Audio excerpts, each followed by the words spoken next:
come to understand that a good performance or a great performance is a fine line between humility and authority. Out of all the countries I've performed in, and I've played in more than 100, maybe 103, 104, has to be North Korea, because just music for me is about affecting atmospheres. And let's be honest, the atmosphere in North Korea was tragic. Everything's so grey and lacking in colour. And so everyone wears the same clothes from the same tailor, the same haircuts and same badges and so on. So to wander into North Korea, which is like putting it lightly, I didn't wander in, but to go to North Korea dressed like this with colourful clothes, I think I was wearing orange flower flares with a purple shirt, my hair was quite long, earrings. Just to see someone looking like that is unusual in North Korea, and it's like an alien, Then to play guitar on top of that, I played to 15,000 people, so 3,000 people per night over 5 nights in the Opera House in Pyongyang.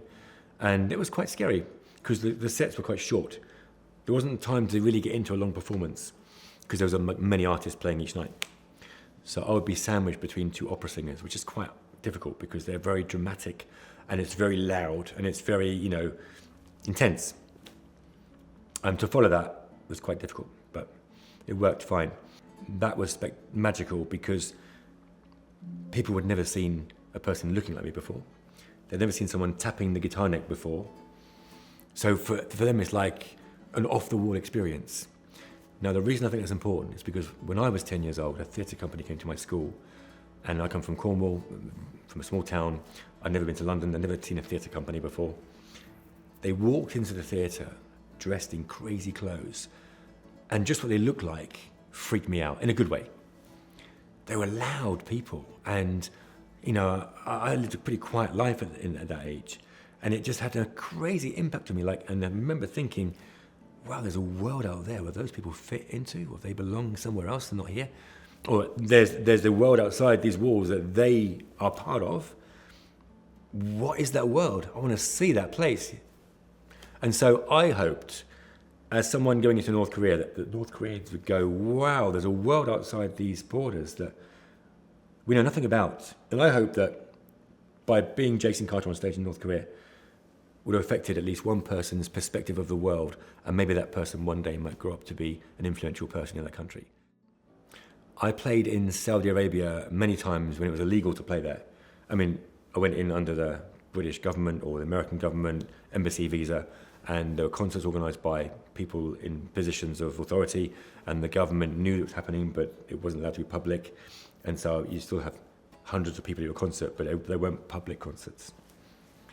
Now, Saudi Arabia has changed a lot, and now music is allowed. I would love to go back to Saudi and play a concert legally. After trying for years to sneak my CDs in, getting them confiscated sometimes, and having all sorts of questions at the border when you're coming in with a guitar, long hair, and like 200 CDs in your suitcase, what are you doing in this country? And you can't tell them you're going to play a concert, what are you going to do there? I'd love to go back to Saudi Arabia and play concerts for anyone, because before it was mostly expats and a few selected Saudis, but now it would be open to everybody, and that would be magic. I've come to understand that a good performance or a great performance is a fine line between humility and authority. So I've had experience where I thought I was great when I was maybe 21, 22. I didn't practice like I should have. Went on stage once with an arrogant attitude, like I can do this, I'm great. It came from insecurity, of course. And it was the most terrible concert I've ever given. I was not prepared. I had no adrenaline, I had no nerves, really important. And it was a complete and utter flop. And luckily it was a local concert in a church for my friends, kinda. It was a steep lesson to learn that humility is really important. On the other hand, you can go to concerts and see someone who's, let's say, very fragile. And that's a really beautiful thing. But if you only see fragility for 2 hours, it becomes quite painful and awkward. If you only experience authority, and often in classical music, you sometimes feel distant from performers because they are very authoritative in what they're doing, playing, and it's sometimes it's really important. But you're losing connection of the human side of things. Sometimes, I'm being very general. So for me, a great performance is absolutely a mixture between humility and authority, having the humility to be one of the people that you're playing for, but the authority as a musician to play what you need to play. And those things coupled together, I think, make magic.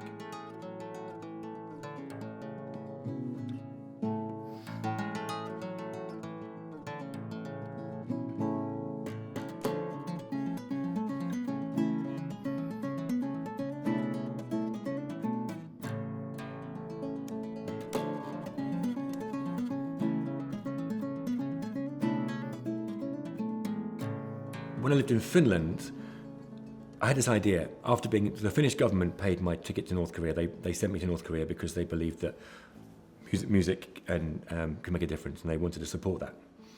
And through that, I met some government people, and I persuaded the Finnish government, parliament, to try out bringing music into difficult debates. So, where people are arguing about important things. And out of the blue, I got a phone call one day from this politician who said, "Jason, would you come on Friday? We've got an education debate, and it's going to be very, very difficult for some people. Job cuts, changes in the system, and so on. We'd like you to come and with your guitar and play a concert in the middle of the debate. I'm curious to see if what you say is true." And I think he believed it would be. I was like, okay. Now I'm put my money where my mouth is. Will it work or not? So I go to this debate, and I'm outside. And Parliament in Finland is very nice. It's not as grand as London, but it's smaller. But it's really nice and old-fashioned and wooden and so on. And there's great seating in this big hall. And there were people crying. They were stressed. Jobs were going to be cut. Things were going to be changed quite drastically. So then someone announced at a certain point, now there's going to be a concert in here. Jason will come with his guitar. Feel free to stay, eat your lunch here. Feel free to go, whatever you want to do. And I got my guitar, and I thought, what do I play? And it needs to be beautiful off the bat. So I played a Bach prelude. It's very beautiful cello prelude on the guitar. It's so melodic and so gorgeous. And I had the right it was all nicely done, amplified, and the sound filled the space so beautifully. So da da da da da da da da da. And as I started playing quietly, you could feel tension shifting in the room, and to the point where people were really moved emotionally by not by the music itself, but by the change in atmosphere that the music brought. And my theory was always, if you bring music into situations like this, changing atmospheres, it can help people think more clearly, help them make better decisions. And that raises all sorts of questions. Can music heal people? And there's lots of research to say, yes, it can. Can music, the waves, the cine waves, or the waves that music creates, they're physical as well. Does that have an impact on us? Arvo Pärt believes so. Arvo Pärt has talked about that, the impact of music on people. And certain reasons why he composes things in a certain way. He believes that this structure has more impact. So, for me, music is nothing without atmosphere. I remember once in Finland, I had a concert with some extraordinary people, and a lot of them. I just pulled all my friends together. Opera singer, rapper, double bass player from the most famous jazz trio in Finland, a percussion player, a throat singer. I had all these amazing musician friends. I thought, I don't care what they play, I want them on stage because of what they bring. And it was a very random, seemingly random collection of people from all over the world, and from Finland. But the concert was magical, and I knew it would be because of who they are, and their understanding of silence, and how they can interact, and how they know when not to play and when not to sing. After the concert, the percussionist, there was an Indian guy, but also a Swedish guy, and the Swedish guy, or Swedish-Finnish guy, Karla Mandela, his name is. He hardly played at all in the concert because he said it was already too much. There's already amazing things. And in those moments, I couldn't bring anything to add to it, so I didn't play. He did play. And he said, and Jason, can you feel it? He said, you can almost pick it up. The atmosphere has changed. And that was a magical way when his little face, his little kid, he's like a little kid, his face, when he said that, he was right. The atmosphere of that place changed, and the people in that place had an experience which hopefully might have changed them, And that for me is magic, yeah. And so atmosphere in music is crucial. And myself as a performer in a concert, I will start with something that creates a very strong atmosphere. For instance, with a bow, I'll bow an A string and play the colour of silence. It's unexpected. It creates an expectation in people which, like what's happening next sort of thing. It's exciting, but also playing almost nothing, just playing one A note and tapping very quietly with my other hand. I'll do it for as long as needed. So, for instance, in China, or in China is a good example, in Singapore, where an audience can be more restless. They're not used to that stillness in conversation or in life.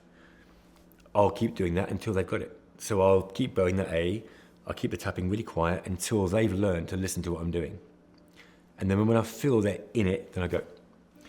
In Finland, it's easy. The Finns and Estonians, silence is in their culture, so they don't need to be persuaded to understand what you're doing or to be persuaded to sit still for a minute. They understand stillness.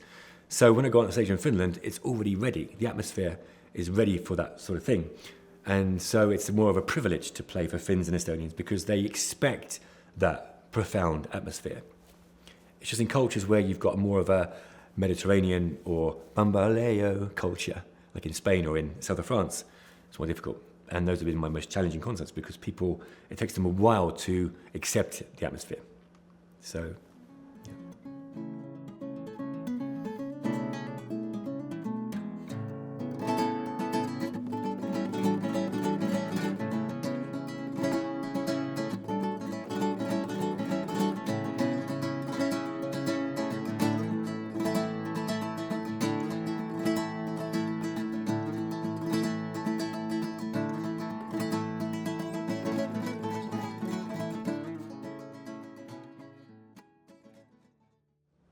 Collaborations are really important for me, but the aspect of silence is I think is more important.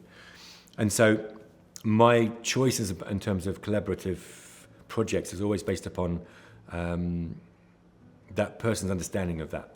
And there's loads of musicians I'd love to work with. I want to go to Mongolia. Mongolia, I've never been, and whenever I've heard Mongolian music, it sounds like it comes from the desert, which it must do because the desert is there. And I think the musicians of Mongolia understand that, and those stories through music come from those places. I'd love to go to Mongolia to collaborate with traditional Mongolian musicians. Collaborations also build bridges between people, between cultures. That's also very exciting.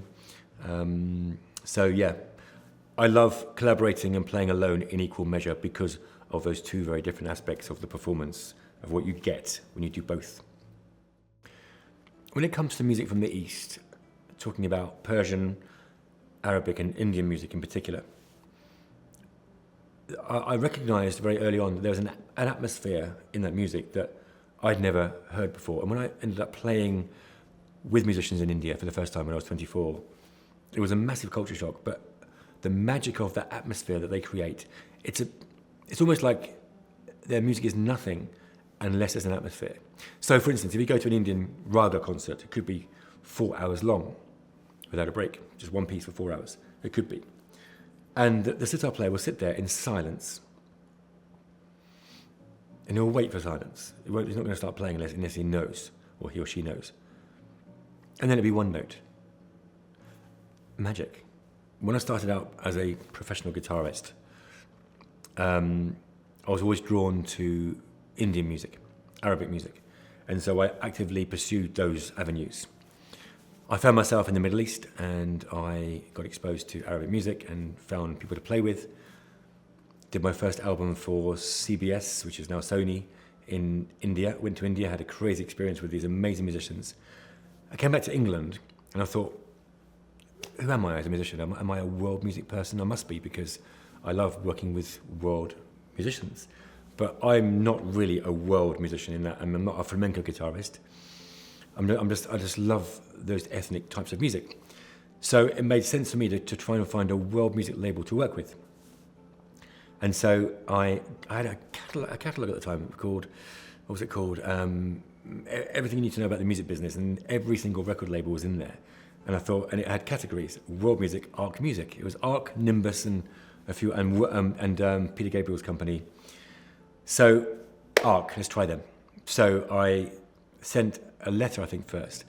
Didn't get a reply. So I thought I'll fax them. So I sent a fax. So I found out the director's name. His name was Horst. And I faxed him and didn't get a reply.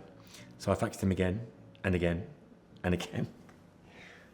And then after about, I think it must have been 2 months of faxing him every few days, he called me and said, "Hello, Jason. This is Horst from Arc Music. Please, can you just come into the office with your guitar? Let's hear you play." You know, he wanted to really. I think he was tired of me wasting his fax machine paper. So I went down to East Grinstead and went into the office, and it was a great day. I remember sitting there. I knew what I wanted to record. It was a solo guitar album. I had the right pieces. They'd been well played in concerts, so I could record them quickly. And I just sat there in his office and played in the pieces. And he was really excited. He gave me a contract. He said, "Look it over." So I looked it over, got some people to check it, and I signed it. I think within a week or two, I was back recording the album at the studio.